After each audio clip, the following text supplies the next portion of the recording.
The morning sun rose over the horizon of Nova Terra, casting long shadows across the prefabricated buildings of the colony. Lieutenant Jack Harper stood at the window of his family quarters, watching his 8-year-old daughter Olivia play in the yard with the other children. His wife Linda approached from behind and wrapped her arms around his waist. "Thinking about the visitors again?" she asked. Jack nodded. "Command says they'll arrive today. First contact with an advanced alien civilization, and somehow I got picked for the welcoming committee."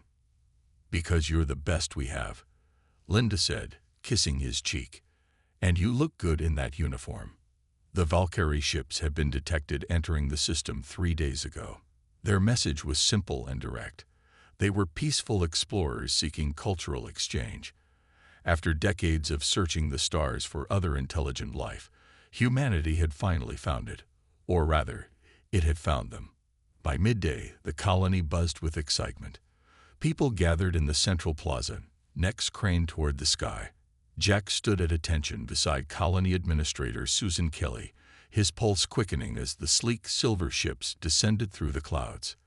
They moved with impossible grace, making no sound as they settled onto the landing pad.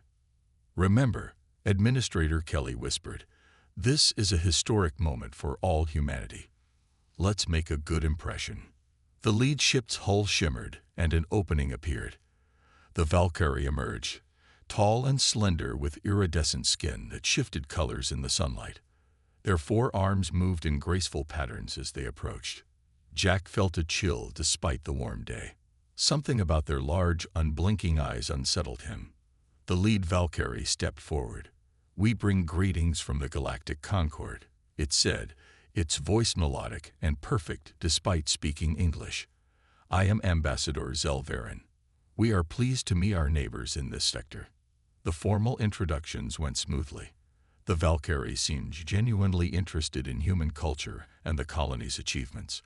They asked questions about Earth, about human biology, about the children playing in the distance. That evening, a reception was held in the administrative center. Jack stood guard near the entrance, watching the humans and aliens mingle. Linda had brought Olivia to see the visitors, and his daughter stared in wide-eyed wonder at the colorful aliens. "They're pretty," Olivia said, pointing at a group of Valkyrie, speaking with some colony scientists.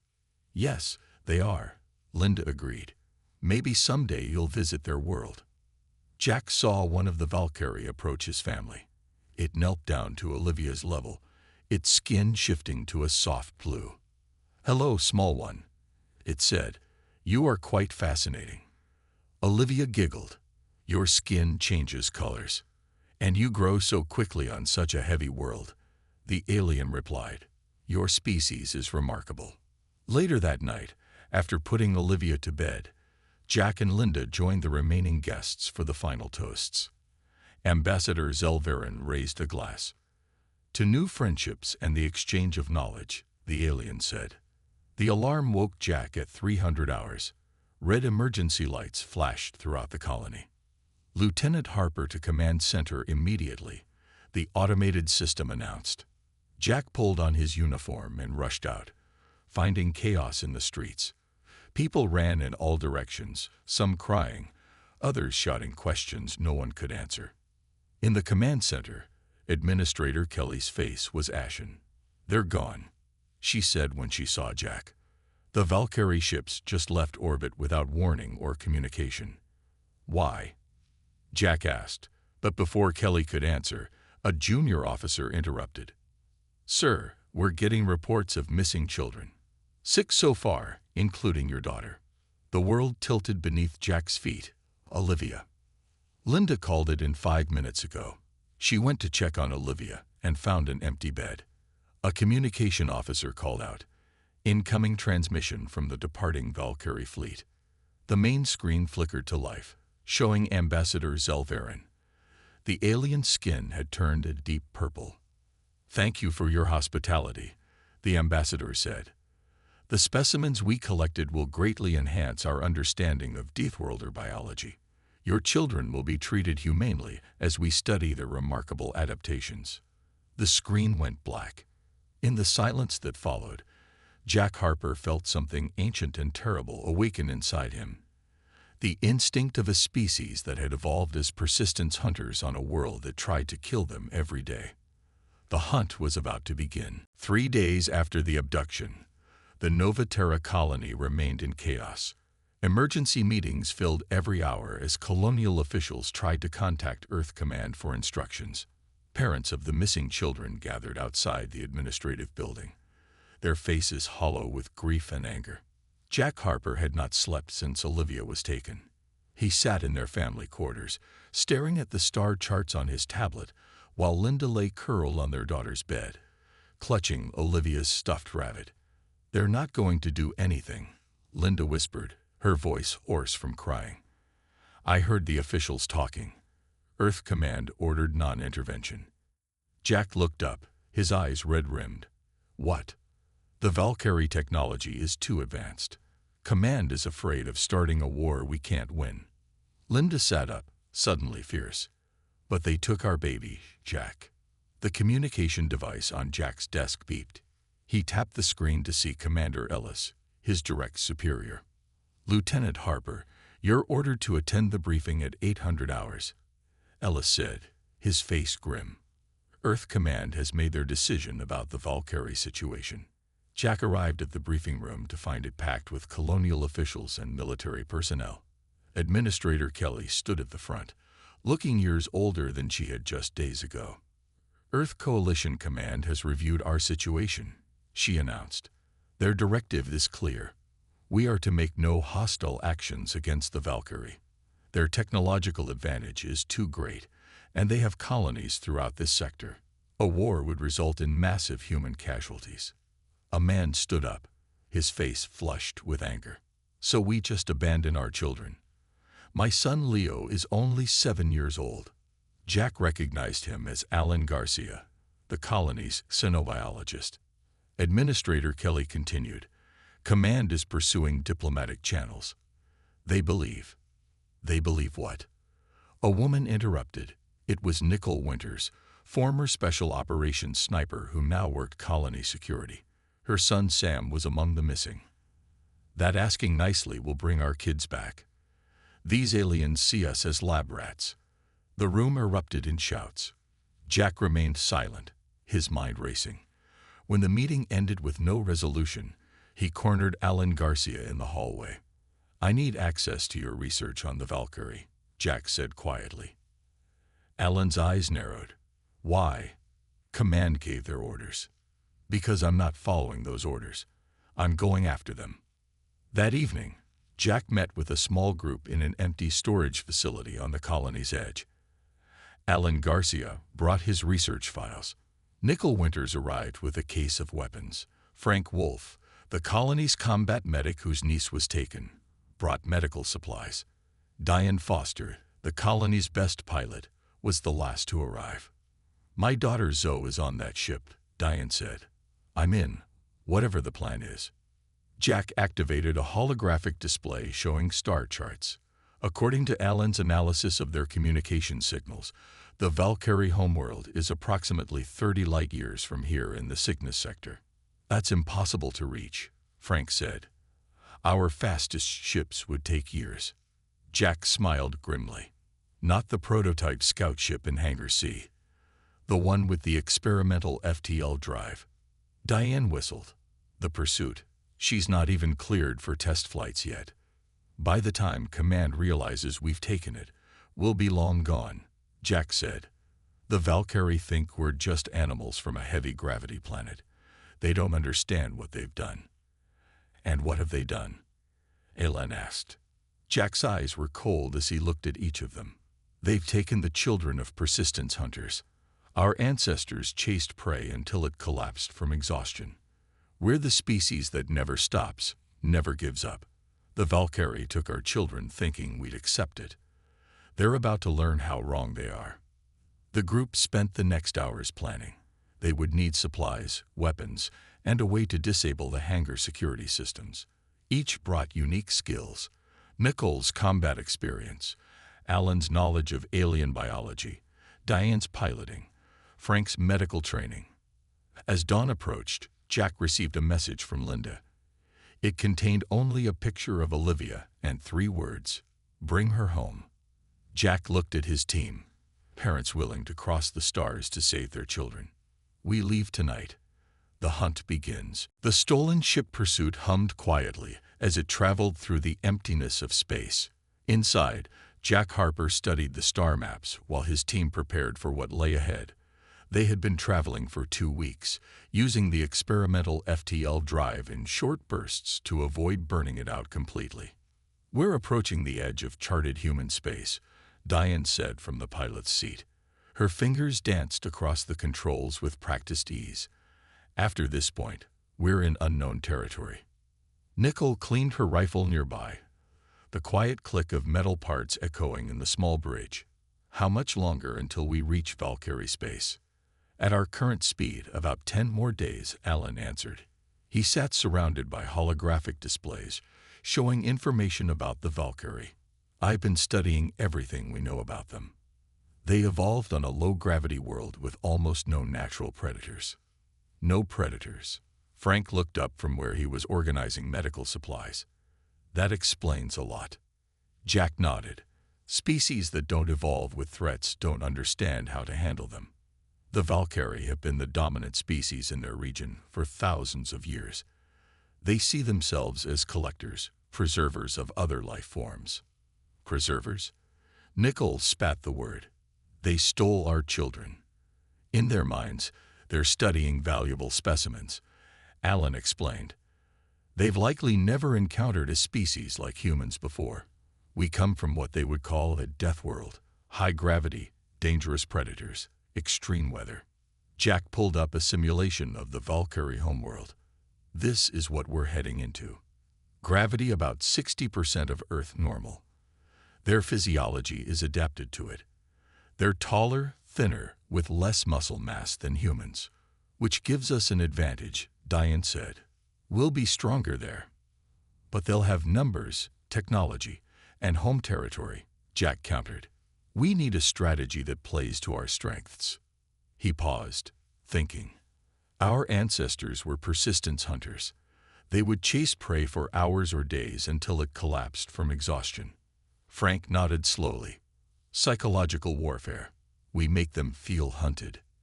"Exactly," Jack said. "The Valkyrie have never been hunted before. They won't know how to react."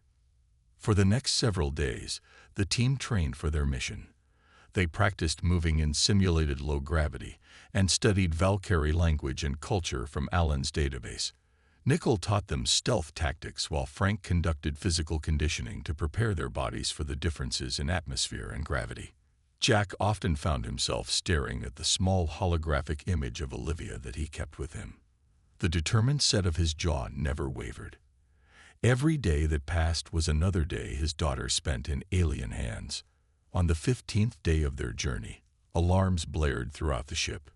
"Multiple contacts ahead," Diane called out, her hands flying over the controls. "Definitely Valkyrie design." "Patrol ships?" Jack asked, moving to her side. "Looks like it. They haven't spotted us yet." Jack smiled grimly. "Good. Activate the stealth systems. Let's follow them home." The pursuit's experimental cloaking technology engaged, bending light around the ship until it was nearly invisible against the backdrop of space.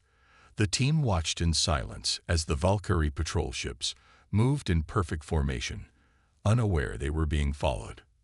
"They're so confident," Nicole whispered. "No erratic movements, no defensive posture. A species without natural predators," Alan said. "They don't expect to be hunted." The patrol led them deeper into Valkyrie space. After several hours, a massive structure came into view, a space station orbiting a gas giant, its twisted spires gleaming in the light of the distant sun. "What is that place?" Frank asked. Alan checked his data, based on its position and design. "Likely a research outpost." Jack studied the station through narrowed eyes. "Or a laboratory." He turned to his team, his voice steady and cold. "Our children might be there. We go in quiet, find what information we can, and leave evidence that we were there." "Evidence?" Diane asked. Jack nodded. I want them to know they're being hunted. I want them to feel what prey feels, the knowledge that something is coming for them, and it won't stop. The team prepared their equipment in silence, checking weapons and environmental suits. As they approached the station, Jack looked out at the alien structure and spoke so quietly that only he could hear. We're coming, Olivia. Hold on. The Valkyrie research station loomed before them, its twisted spires glowing with soft blue light against the backdrop of the gas giant. Jack led his team through the darkness of space, their magnetic boots clicking softly against the outer hull of the station as they approached an airlock. Security seems minimal, Nickel whispered through the comm system in their helmets. They don't expect visitors. Diane worked on the airlock controls, her gloved fingers moving with precision despite the bulky environmental suit. Their technology is advanced, but the principles are similar. Just need to there. The airlock door slid open silently. Once inside, they removed their helmets. The air was breathable but thin, like being high in Earth's mountains. The gravity felt strange, making them bounce slightly with each step. Remember, we're stronger here, but control your movements, Jack reminded them. We find information about the children, and we leave our message. They moved through the corridors, hiding whenever Valkyrie scientists passed by. The aliens were tall and graceful, their forearms moving in flowing patterns as they worked. None of them looked worried or afraid. They had never needed to look over their shoulders. Alan led them to a central data terminal. I can access their systems from here, he said, connecting his tablet to the alien technology. Their language is complex, but my translation program is working through it. While Alan worked, the others secured the area. Frank examined the strange equipment lining the walls. These looked like medical devices, but designed for different anatomies than ours. They're here, Alan suddenly said, his voice tight with anger. Not our children, but others. Specimens from dozens of worlds. He turned the tablet to show them images of containment cells holding alien beings of various shapes and sizes. Jack's heart sank. No humans. No, but I found transport records. 6 human specimens were received but transferred to their central research facility near the Valkyrie homeworld. Ellen continued searching through the data.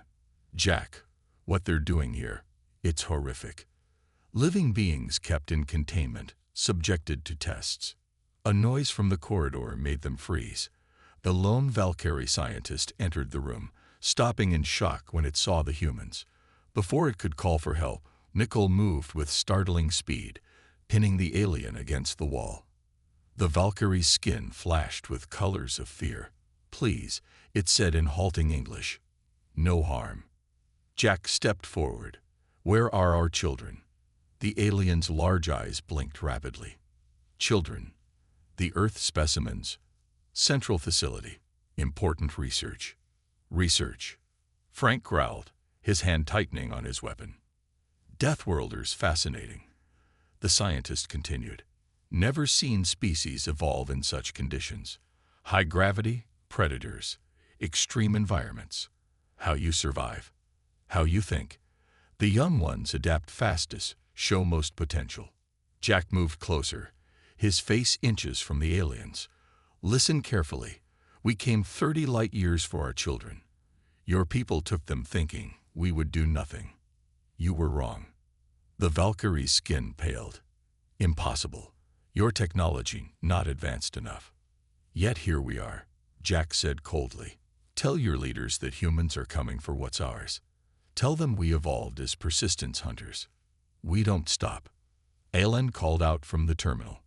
I've got the coordinates of the central facility and downloaded their research data. Good, Jack replied. Now leave our message. Nickel dragged the frightened scientist to the terminal where Alan typed a simple message that would appear on every screen in the facility. We are coming for our children. Diane set explosive charges around the laboratory equipment, while Frank gathered samples of the alien technology. Before they left, Jack turned to the scientist once more. Today, you learned what it means to be prey. Remember this feeling. It won't stop until our children are returned. They made their way back to the airlock, moving with more confidence now. The scientist had triggered no alarms, too frightened to call for help until they were gone. As the pursuit pulled away from the station, the charges detonated, destroying the research labs but leaving the containment areas untouched. The specimens would be released, not harmed. In the darkness of space, Jack watched the station grow smaller. Now they know we're coming. Will it make a difference? Nickel asked. Yes, Jack replied, because now they'll be afraid.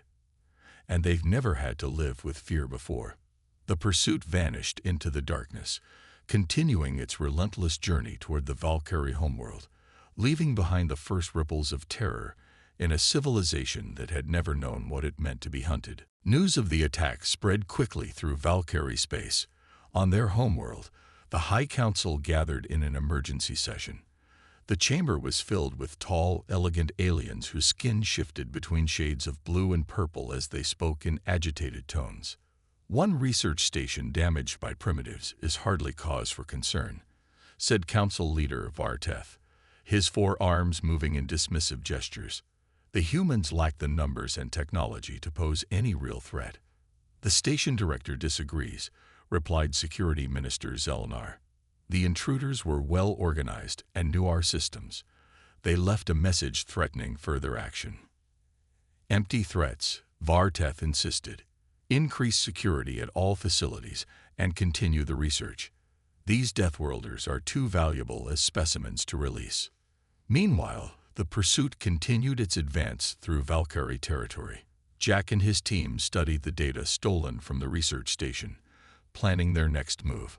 There are 6 more outposts between us and the central facility, Alan said, pointing to locations on the star map. Each one conducts different research on species from across the galaxy. Jack nodded. Then we hit them all, one by one. Over the next 2 weeks, the team struck with surgical precision. They attacked a communications relay, leaving it intact, but broadcasting a simple message on all frequencies. Humans don't stop. Return our children. At a supply depot, they destroyed the main storage facility and left behind human footprints in the wreckage. At a military outpost, they disabled the defense systems without firing a shot and vanished before reinforcements arrived. After each attack, they moved on immediately, never staying in one place long enough to be caught. Like the persistent hunters of ancient Earth, they kept moving, kept pushing forward, allowing their prey no rest. The Valkyrie response grew increasingly frantic. Ships patrolled the space lanes in tight formations. Security forces were doubled at all facilities. Still, the small human ships slipped through their defenses, striking where they least expected. Aboard the pursuit, the strain was beginning to show. Frank treated minor injuries after each mission. Supplies ran low. Sleep came in short bursts between attacks. During a rare quiet moment, Diane found Jack staring at Olivia's picture. "We're getting closer," she said softly. "They know we're coming now." Jack nodded. "That's what worries me. They might decide the specimens aren't worth the trouble. You think they'd hurt the children. I think they've never faced a threat like this before.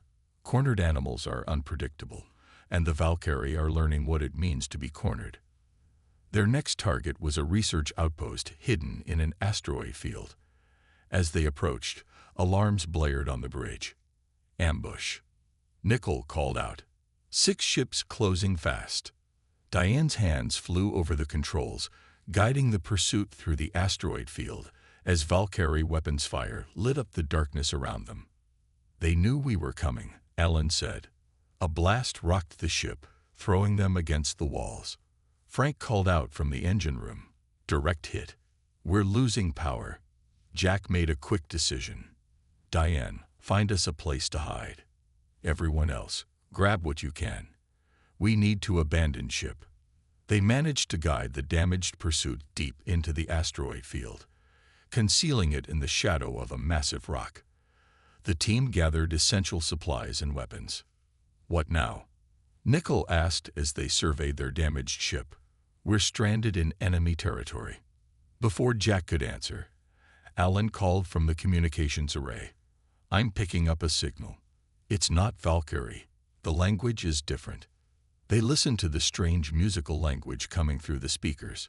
Jack turned to Alan. Can you respond? Alan worked on the translation program. I think so. They're asking if we need assistance. Tell them yes, Jack said, and ask who they are. The response came a few minutes later. Alan looked up in surprise. They call themselves the Exilani. They say they've been watching our progress through Valkyrie space. They too have lost children to the collectors. Potential allies? Frank asked. Jack nodded, hope flickering in his eyes for the first time in weeks. Tell them we accept their help. Tell them we're hunting the Valkyrie who took our children.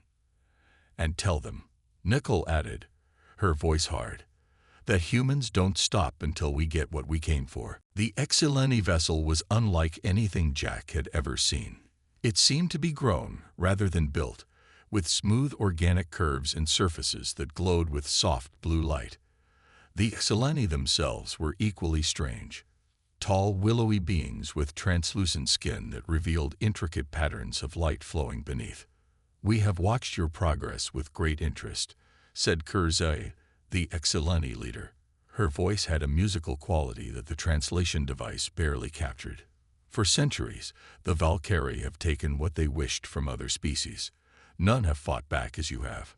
Jack and his team sat in a chamber that adapted to their human forms, the seats reshaping to support their heavier bodies. They took our children, Jack said simply. We will not stop until they are returned. Kirzay nodded, a gesture she had clearly learned for her human guests. The Valkyrie took 17 of our young ones 50 cycles ago. We lacked the will to fight them then. Your actions have given us courage. Alan studied the star charts the Exilani had provided. According to this, we're less than 2 days from the central research facility. The facility is heavily protected, warned Kurzay. The Valkyrie High Council has called for the capture or elimination of your group. They call you the human threat. Nicole smiled grimly. Good. Let them be afraid. Fear is new to them, Kurzay said. They do not handle it well. The High Council is divided on how to proceed. Some wish to return your children to end the attacks. Others believe destroying all humans is the only way to remove the threat permanently. Jack's expression hardened. Then we need to act quickly. The Exilani provided them with weapons and equipment compatible with human biology. Frank spent hours in their medical bay, using their advanced technology to heal the injuries they had sustained during their journey. Diane studied the Exilani ship designs with fascination. Your propulsion systems are incredible. We have nothing like this on Earth. Perhaps one day we will share technology, Kurzay said, if we both survive what is to come. That night, as the team rested before the final phase of their mission, Jack recorded a message. The Exilani promised to broadcast it across all Valkyrie frequencies.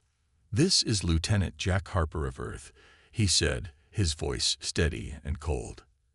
You took our children thinking we were just animals from a heavy world. You were wrong. We are persistence hunters.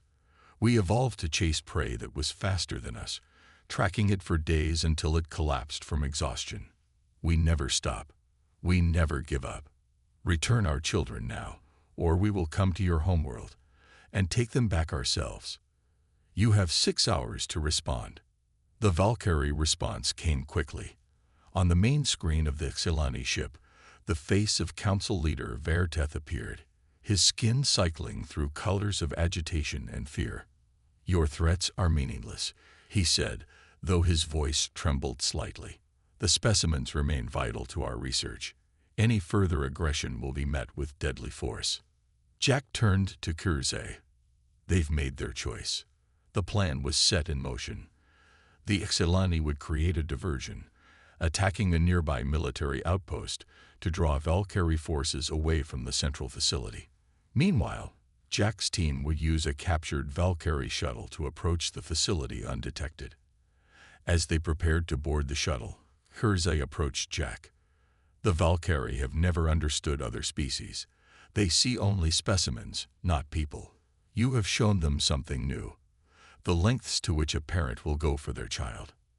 It's not just human, Jack replied. Any parent would do the same. Not all species, Kersey said softly. This is why the Valkyrie fear you. They cannot comprehend such determination. The team boarded the shuttle, checking their weapons and equipment one final time. Nickel and Alan would create chaos in the facility's power generation section. Jack, Diane, and Frank would head directly for the research wing where the children were being held. As the shuttle detached from the Xilani ship, Jack looked at the image of the massive research facility growing larger on the view screen. Somewhere inside were 6 human children who had spent months as specimens in alien labs. His daughter was waiting. "Hang on, Olivia," he whispered. "We're almost there." The captured Valkyrie shuttle glided toward the central research facility, its identification codes allowing them to approach without suspicion. Through the view screen, Jack could see the massive structure floating in orbit around the Valkyrie homeworld. It resembled a giant silver spider, with a central hub and 8 extending arms. Receiving landing clearance, Diane said from the pilot's seat. Her hands moved confidently over the alien controls. "They think we're a supply ship." Nicole checked her weapons one last time. "How long until the Xilani attack the military outpost?" Jack checked the time. 10 minutes. We need to be inside by then. The shuttle docked smoothly at one of the lower ports. The team moved quickly into the facility, wearing stolen Valkyrie environmental suits that concealed their human features. The gravity was lighter here, making their movements seem graceful despite their heavier earthborne muscles. Ellen consulted the small device that displayed the facility layout he had downloaded from the Xilani database. Research Section Delta is 3 levels up. That's where they keep the most valuable specimens. They moved through the corridors, passing Valkyrie scientists and security personnel who barely glanced at them. The aliens had never needed to be suspicious of their own kind before. Exactly 10 minutes after they entered, alarms began to sound throughout the facility. "That's our cue," Jack said. "Nickel, Alan, go." The 2 broke away, heading toward the power core. The remaining 3 continued upward, moving faster now as confusion spread through the facility. Valkyrie rushed in all directions, their skin flashing with colors of alarm and uncertainty. Minutes later, the lights flickered and dimmed as Nicole and Alan completed their task. Emergency systems activated, bathing the corridors in pulsing red light. "Security breach in power section Gamma," announced a calm voice in the Valkyrie language. "All non-essential personnel evacuate." Jack, Diane, and Frank reached Research Section Delta. The door was locked, but Frank attached a small device that Xilani had provided. The lock clicked open. Inside was a vast chamber filled with transparent containment units. Each held a different alien being. Some were plant-like, others resembled insects or marine creatures. All were clearly alive and aware. "There are thousands," Diane whispered in horror. "They've been collecting for centuries." Jack moved quickly through the rows, searching for humans. "Split up. Find our children." The vast collection of specimens made Jack's blood boil. Every cell held a being torn from its home, its family. He passed creatures that rattled their containers when he approached, others that pressed against the transparent walls, their eyes following his movement with desperate hope. "Jack," Frank called from across the chamber. "I found them." In a separate section, sealed behind another security door, were 6 containment units. Inside each was a human child. They were thin and pale, with monitoring devices attached to their small bodies. But they were alive. Jack's heart hammered in his chest as he spotted Olivia. Her hair was longer, her face thinner, but her eyes, when they opened at the sound of the door, were the same. Frank worked quickly to override the security system. The transparent walls slid open with a soft hiss. Jack rushed to Olivia's side, carefully removing the monitoring devices. "Daddy?" Her voice was weak, confused. "I'm here, baby. I'm here." Jack gathered her in his arms, feeling her small body tremble. "I'm taking you home." Frank and Diane freed the other children. Some were unconscious, others too weak to stand. Jack lifted Olivia while Frank carried two of the smaller children. Diane guided the others who could walk. As they turned to leave, a tall figure blocked the doorway. It was unlike any Valkyrie they had seen before, with elaborate markings on its iridescent skin and ceremonial garments that marked its high status. "Fascinating," said the Valkyrie, its voice cold and clinical. "You traveled across the stars for these specimens. Such devotion from a supposedly primitive species." Jack recognized the voice from the transmission. Varteth, the council leader. The alien's skin rippled with colors of superiority and amusement. "You have caused quite a disruption, human. But it ends here. Our security forces are already on their way." Jack gently set Olivia down behind him. "You still don't understand what you're dealing with, do you?" "Enlighten me," Varteth said, "before you join our permanent collection." Jack stepped forward, his earthborn muscles coiled with strength honed by evolution on a world far harsher than the Valkyrie could imagine. "You took our children. There was never going to be any outcome but this one." And then he charged. Varteth had never experienced physical combat.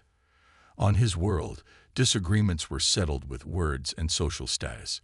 When Jack slammed into him with the full force of muscles developed on Earth's higher gravity, the Valkyrie leader crumpled to the ground in shock. "Get the children to the shuttle," Jack ordered Frank and Diane as he pinned the struggling alien. "I'll be right behind you." Varteth's skin flashed with colors of fear and confusion. "How dare you touch me? I am the council leader." Jack leaned closer. "And I am a father from Earth. You should have done your research before taking our children." Alarms blared throughout the facility. Frank and Diane hurried the children toward the exit, while Jack zip-tied Varteth's 4 arms behind his back. "You'll never escape," the alien hissed. "Our ships will hunt you down." Jack pulled the council leader to his feet. "You're coming with us." Insurance. They moved through the corridors, Jack keeping a firm grip on Varteth. Ahead, Diane guided the weakened children while Frank carried 2 who couldn't walk. The facility was in chaos, with Valkyrie rushing in all directions, none prepared to handle a crisis of this magnitude. "Jack." Nichols' voice came through his comm unit. "We've overridden the containment systems. All specimens are being released." Throughout the facility, transparent cells opened. Beings from 100 different worlds stumbled into freedom, creating even more confusion. Some fled, others turned on their captors. "Good work," Jack replied. "Meet us at the shuttle. 2 minutes." As they neared the docking area, a group of Valkyrie security forces blocked their path. Jack pushed Varteth forward. "Order them to stand down, or this gets messy." The council leader's skin pulsed with rage, but he spoke sharply in the Valkyrie language. The security forces lowered their weapons, their large eyes fixed on their leader with uncertainty. At the shuttle, Nicole and Alan were already waiting, having fought their way back through the chaos. The team rushed inside with the children and their captive. Diane jumped into the pilot's seat and began launch procedures. "We have company," Alan warned, pointing to the screens showing Valkyrie combat ships moving to intercept them. "We'll never outrun them," Nicole said grimly. Suddenly, the comm system activated. Kurzay's musical voice filled the shuttle. "Human friends, prepare for assistance." Space around the facility lit up as Silani ships emerged from stealth. They formed a protective barrier between the shuttle and the approaching Valkyrie vessels. "Go now," Kurzay urged. "We will cover your escape." Diane guided the shuttle away from the station, weaving through the confusion of ships. Behind them, other vessels fled the facility, aliens freed from captivity, escaping in stolen Valkyrie craft. "The Valkyrie Empire is falling apart," Alan said in wonder as they watched the screens. "One simple act, taking what wasn't theirs, and their whole society is collapsing." Jack held Olivia close as she slept against his chest. They never understood what they were dealing with. They saw us as animals. Their mistake, Frank said, tending to the other children. 6 days later, as they approached the rendezvous point at the edge of Valkyrie space, they received a transmission from Earth Command. Admiral Carter's face appeared on the screen, stern but with a hint of approval. Lieutenant Harper, your unauthorized mission has created quite the diplomatic situation. Sorry, sir, Jack replied, not looking sorry at all. We had children to save. The Admiral's expression softened slightly. The Valkyrie High Council has requested peace talks. They're offering reparations and the immediate release of all specimens from every world. It seems you've taught them a valuable lesson. Just doing what humans do, sir, Jack said. Protecting our own. 1 month later, Jack stood with Linda and Olivia on the hillside overlooking the Novaterra colony. The setting sun painted the sky in shades of orange and purple. Olivia was still thin, still had nightmares, but she was healing. They all were. Daddy, she asked, looking up at the stars beginning to appear in the evening sky. Will the aliens come back? Jack shook his head, his arm around his daughter's shoulders. No, sweetheart. They've learned their lesson. The Valkyrie and many other species now understand something important about humans. What's that? Olivia asked. That we come from a world that tried to kill us every day, and it made us strong. That we evolved as hunters who never give up. And most importantly, he said, hugging her close, they learned never to take a persistence hunter's child. Across the galaxy, the story spread from world to world, becoming legend. Beware the humans, the Deathworlders who crossed the stars to recover what was theirs. They never stop. They never give up. And they will find you.